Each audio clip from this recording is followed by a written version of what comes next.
What would I do? What would I do to fix Spider-Man 3? The movie where Sam Raimi didn't know how to do it. Well, you couldn't say that because it wasn't really his fault. It's just that Sony decided to take over his own project, which they should let him do what he wanted to do with the movie itself. They forced Venom into his movie, which he's not a fan of Venom, which I find very strange because Venom is a really good villain character. He's like one of the best villain characters of Marvel. He's one of the best. For some reason he doesn't like him. It's like, I find it very strange because a guy like Sam Raimi, who makes movies like Evil Dead, Army of Darkness, Evil Dead 2, what the other one I reviewed, Darkman. He did all those movies. For some reason he doesn't like Venom. I just find that strange. Like, Venom kicks a lot of ass. It kicks a lot of ass. I'm surprised like him doesn't like the character like that. So they forced him to do Venom also, which I think this movie should have been just about Sandman instead of having Venom in here. And I don't know about that Goblin Jr. guy, or they call him New Goblin, which was a really dumb name. Why just make him the Hobgoblin instead? Which, I don't know, that would be a good idea either. I think we did enough already with the first movie already, which is a really masterpiece film to me.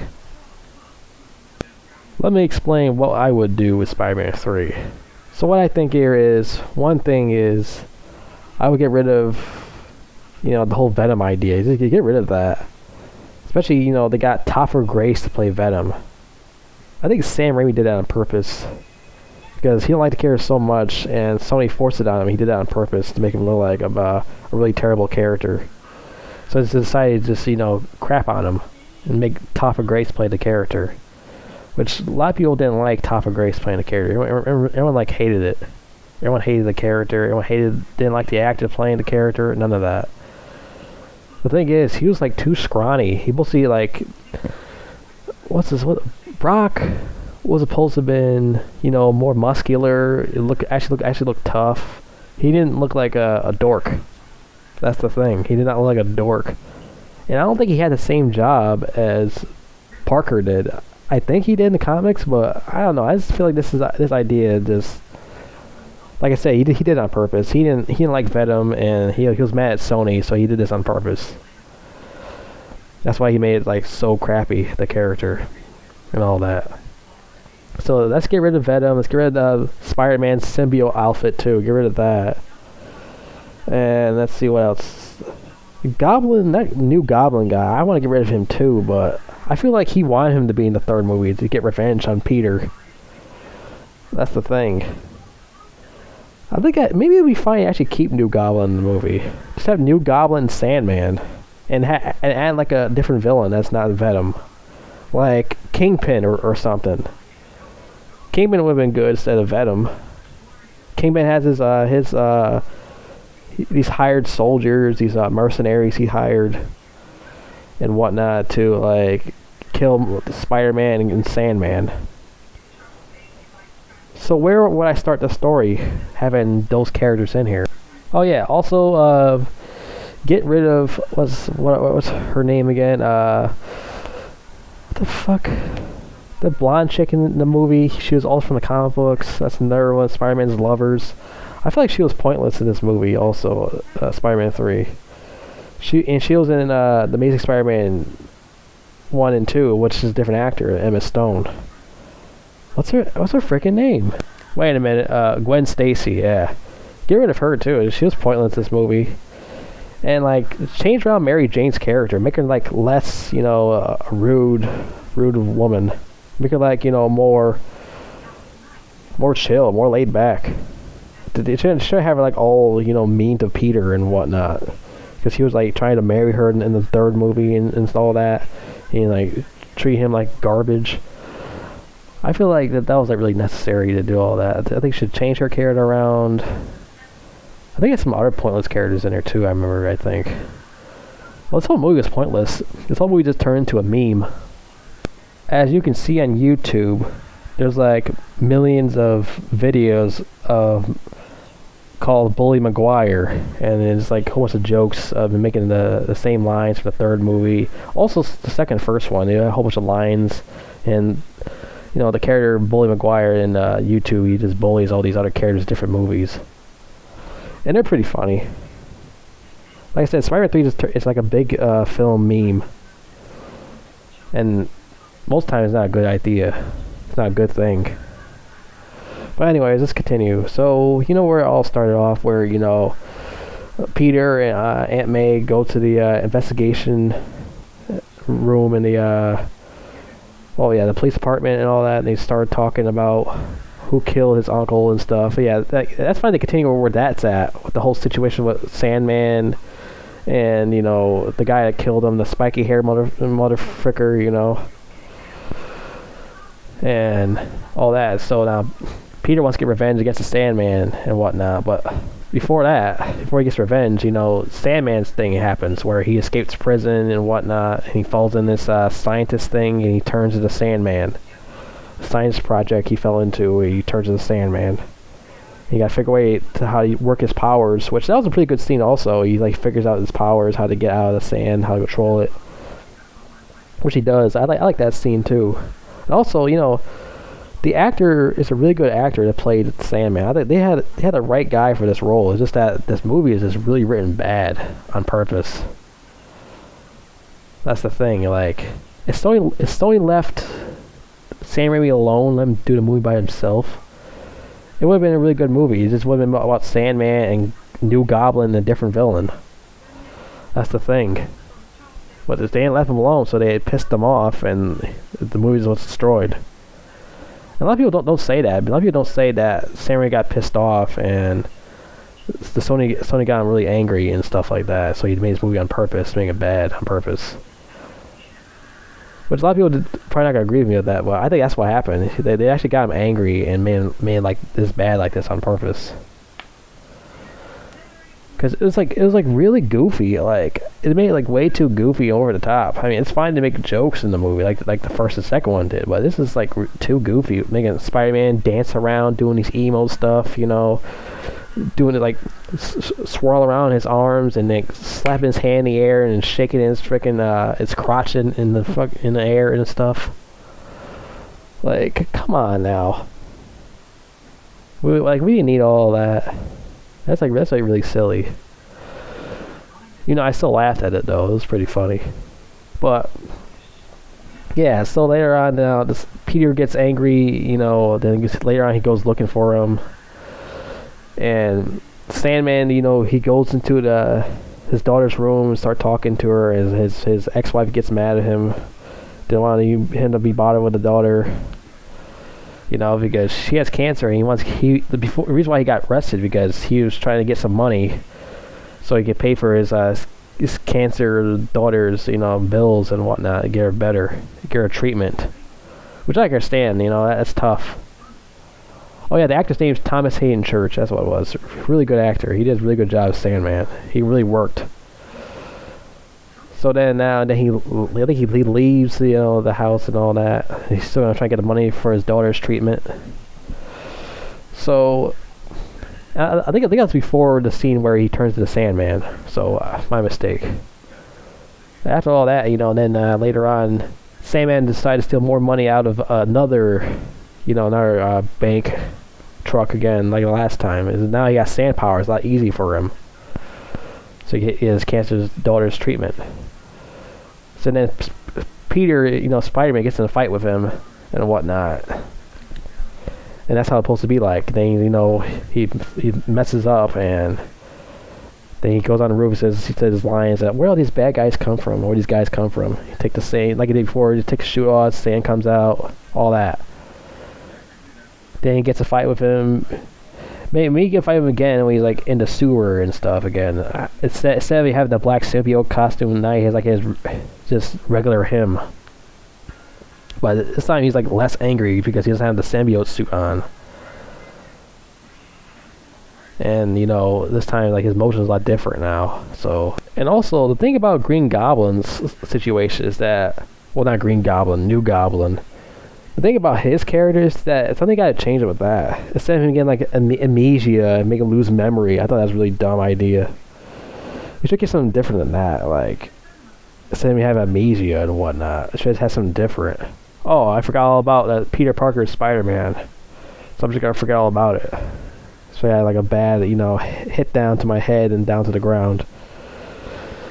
I think I should have something better than that. I don't know what to do with it. I don't know what to do with that. Me changing around. Maybe he gives some beef with him still and whatnot. Instead of that whole thing, the emo thing later on, where he said, "You're going to cry" and all that. Maybe if I actually keep him having that bad attitude instead of having him wearing the symbiote suit, he does still have that attitude type of thing going on. Maybe. I don't know. But the whole symbiote Venom thing was like a pointless thing in this movie. Because, like I said, Sony forced it on Sam Raimi, so... And I think like later on, and also I think that Sandman and the other guy who was still alive, the spiky hairy guy who got killed in the first movie, his thief buddy, I think it'd be a good idea if those two were actually working for Kingpin in the past. And later on, Sandman decides he want to get revenge against the Kingpin or causing all the situation, I think. So and like Spider-Man follows him where he's going and whatnot. Until we like get in a fight with each other, all of a sudden they had to work together to take out freaking Kingpin with his boy Scorpion and some other guy. They gotta take them out. And then, New Goblin shows up and he helps out. And they beat Kingpin's ass and whatnot. And that would have been a better movie. Those two had to work together to take out Kingpin.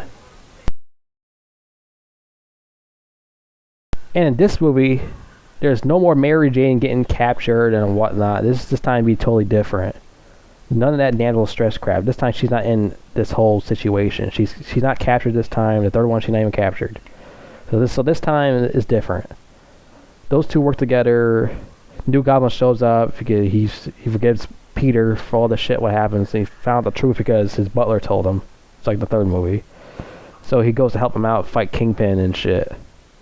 And his partner he has, freaking Scorpion. I'm trying to think of another guy. Maybe Rhino too.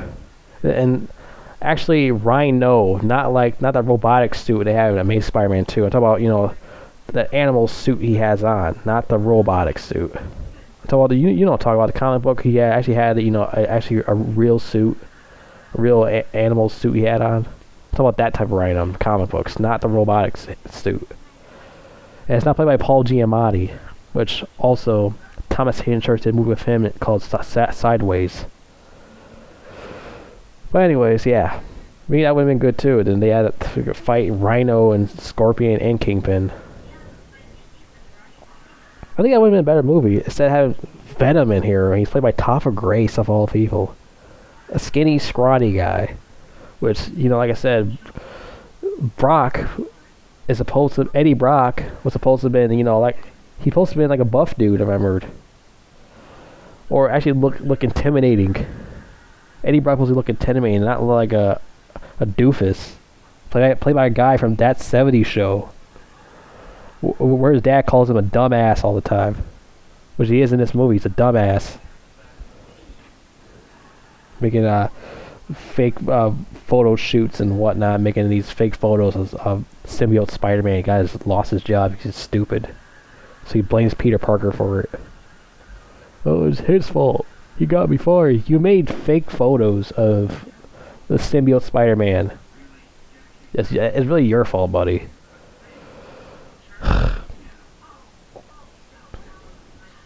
It's like this whole movie is like a big cluster mess. The whole third movie is like really cluster. Like I said, it wasn't the director's fault. It was Sony. Sony like controlled him, and like he ruined his whole idea. The fourth movie wasn't about Vulture, which I'm not really a big fan of that character that much. Character villain, I'm not really a fan of him that much. He's all right. And then like the fifth one was been Kraven the Hunter, and it must be the sixth one too. I forgot what the sixth one was supposed to be. I think sixth one was supposed to be Venom, I think. You know, he wasn't like a fan of that character for some weird reason. I think Venom's like a really good character to me. He's like my favorite, one of my favorite Spider-Man villains. He's like my favorite Spider-Man villain. Number one. So I don't get why him of all people, he likes horror stuff, so he doesn't like Venom. That's like so weird to me. Then at the end, after freeing Sandman from Kingman's crazy crap, he decided he's gonna help him give him the money for his daughter's cancer and whatnot. He's gonna help him out with that. Which would have been a lot better thing. Which Sandman tells him in my story. I think he just tells him about it. Which I think it would have been a better idea. I think like Peter should like help him out. Have him like pay it off for him or something. Instead of like in Sam Raimi's version, is like he does absolutely nothing for him. Because I think he never tells him about it or something. In Sam Raimi's stuff. That's what I feel like Peter should have did something for to help his daughter, like paying the money for it. So instead of doing absolutely nothing for Sandman. Because Sandman's story is like really sad, to be honest. Like his daughter's like has cancer problems and he doesn't have enough money to pay for her treatment. So that's pretty tough. So I can understand why he's robbing banks and stuff, so he can pay that. He's like he can pay that off. Peter should have just helped him out. People say he doesn't even pay his rent money, which that's why he yelled at the Mr. Dinklage about it. I really like that character, Mr. Dinklage. To be fair, before I didn't really like him until all those memes came out about it. Then I started liking him, and I started thinking he's like really funny. But yeah. This is my idea of Spider-Man 3. I don't know if Goblin Jr. should have been killed off in my version. I don't know. Maybe he'd been fine alive instead of killed off. Instead of how he was in the third movie, where Venom kills him. I think Venom kills him. I find it really dumb how Topher Grace keeps showing his face when he's like Venom. I find that really silly. Like, well, why do they keep doing that? Venom never supposed to show his face at all. And like I say, he was too small to be Venom anyways. He's supposed to, like I said, Eddie Brock supposed to be buff or something. Actually look intimidating when he doesn't. Like I said, that guy from Death 70 show to play him. Sam Raimi did it on purpose. He did it on purpose because he didn't like Venom and he didn't like Sony bossing him around. So that's why he did that for. So I completely understand why he did this on purpose. To make it terrible. You should let him do it his own way or the highway. Look, if they let him do Spider-Man 1 and 2, why just force carry in the third one like that on him like that? Like, that makes no sense. I know they're doing that because they make a lot of money, but I feel like they did it in the wrong time, in the wrong place. You should let him just do this Sandman movie about Sandman instead of having freaking Venom in there. That was like really pointless to put him in there. Because I really like Thomas Hayden Church's Sandman story. It really works.